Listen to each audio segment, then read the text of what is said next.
on, Virgo? Welcome or welcome back to the channel Elevated Spirits. It's Jazi, your favorite Cali reader. This is going to be your full moon quickie message, okay? So we're just going to find out really fast. Full moon is tomorrow for those of you that were unaware, because myself, I thought it was today for some reason, and then when I looked again, I was like, oh shit, I still have a whole day. Good shit, right? So anyway, full moon is tomorrow, so this reading in specific is basically just, you know, I want to find out from spirit what is either being highlighted and or what is this full moon rebalance, what is it bringing back into balance in our lives at this time, okay? So and the reason being is because this full moon, for those that follow Western, is in the sign of Scorpio, but for those of us that follow Vedic astrology, it is actually happening in the sign of Libra, and then it goes into Scorpio on the 25th, which is also I believe the day that I feel like Mercury goes direct on the 24th, but still, we still have the shadow phase until May 13th, so it really doesn't matter.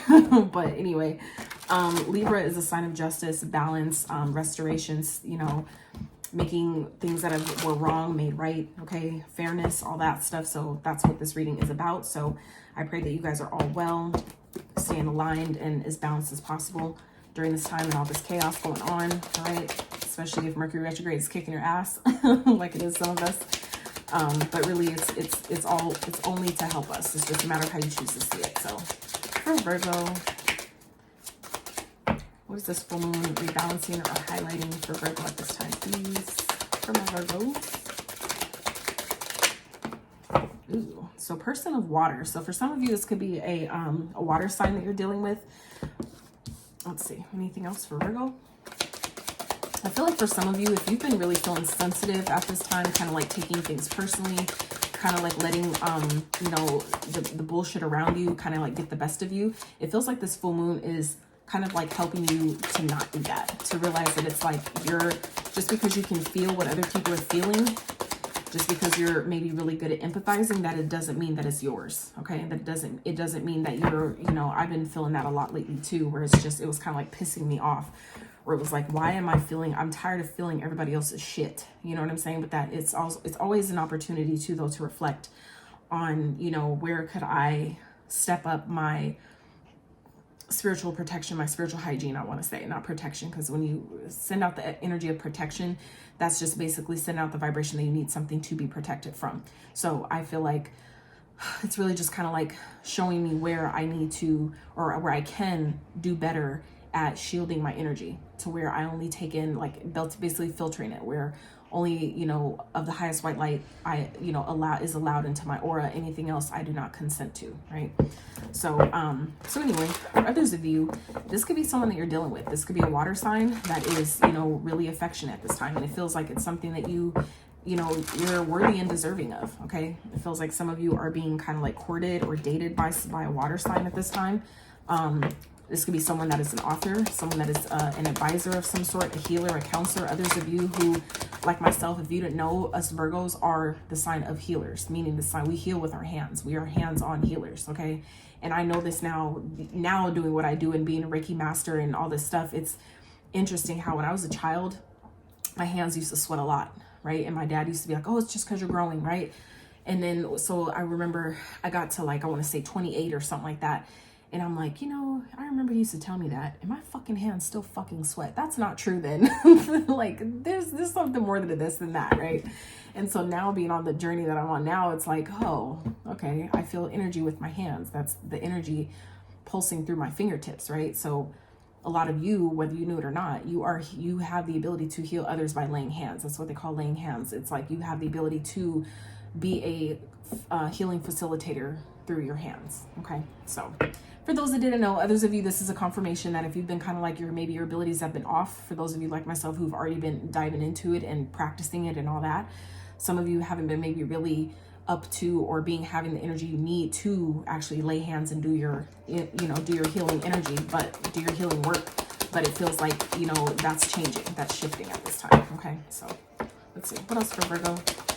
Spirit, what is being highlighted or, ooh, Princess of Cups, which is the Page of Cups. So that's interesting. Another water sign energy. So heavy on the Cancer, Pisces, Scorpio. And there's this card number 1 here with roses is a Pisces energy as well. So some of you maybe dealing with the Cancer, Pisces, Scorpio. Those can be of significance. We also have Sagittarius energy that just popped out, Temperance, okay?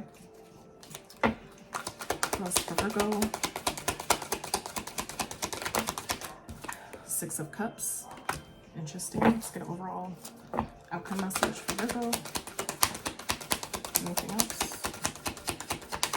Okay. So at the bottom we have the Seven of Swords, okay? So for some of you, this is maybe someone that you maybe didn't trust or had a hard time trusting, but it feels like some of you are, this is like new love, okay? For some of you, this is definitely someone from your past that is now in a place to heal things, where things are now ready to be balanced in some type of way, okay? Because the Temperance does represent balance, but it also represents healing. And that's what this reading is about, right? The rebalance. What is spirit? What is this full moon trying to bring back into balance for you at this time? So for some of you, this could definitely be new love. Or if it's not someone new, this is like a new cycle with someone, okay? Someone that is new. Maybe you guys are taking things to a level you haven't seen yet with this person, okay? Where it's like this person has been maybe courting you, dating you, giving you gifts, taking you out, really showing their emotion and really showing how much they care about you and, you know, enjoy your presence and things like that. So for some of you, this is definitely a soulmate, okay? This is for some of you, someone from your past with the Six of Cups here.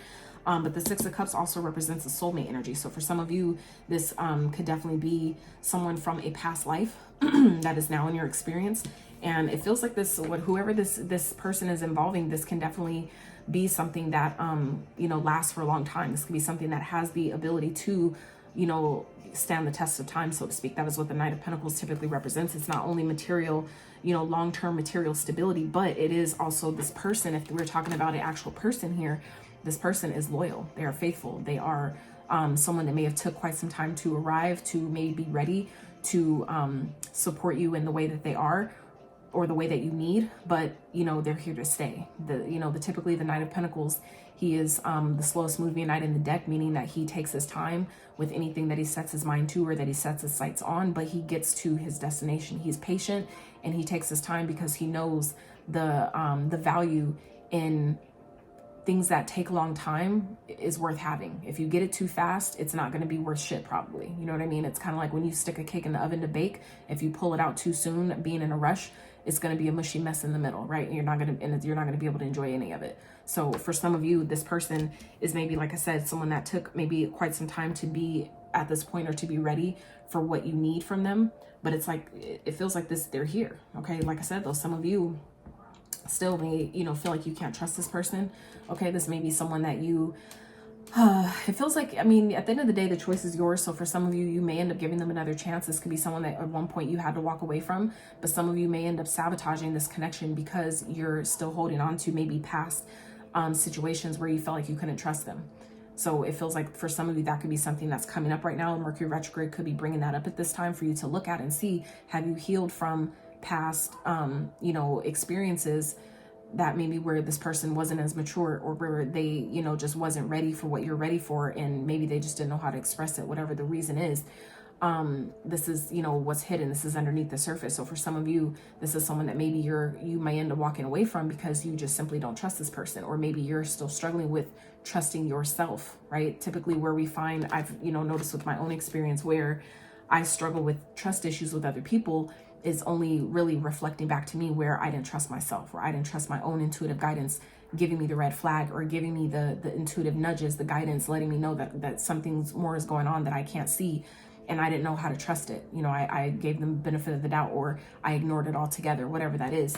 So for some of you, that could be what's coming up here. But it feels like this person, you know, for those of you that have been maybe struggling with whether or not you could trust them, or whether or not they're lying or deceiving you in some type of way, and you've been considering walking away, for some of you, this is maybe, you know, showing you that this can actually has a chance to be healed at this time, okay? Some of you, you're being asked to, you know, step back into that childlike sense of wonder, okay? Be optimistic about the potential here, what's possible. Nobody's saying fall in love with the potential, because I've been there too, and that's a bunch of bullshit. But I'm saying consider where things could go, how good it could be if you gave it a chance, if you really set aside, you know, past experiences, right? Things that have hurt you before, or times where you couldn't trust this person. Where could things actually go if you allowed it and gave it a chance? Okay, it's just something to consider. I'm not telling you what to do, but it does feel like this person is ready to be loyal and actually, you know, put in their true, honest effort. So I hope this was helpful.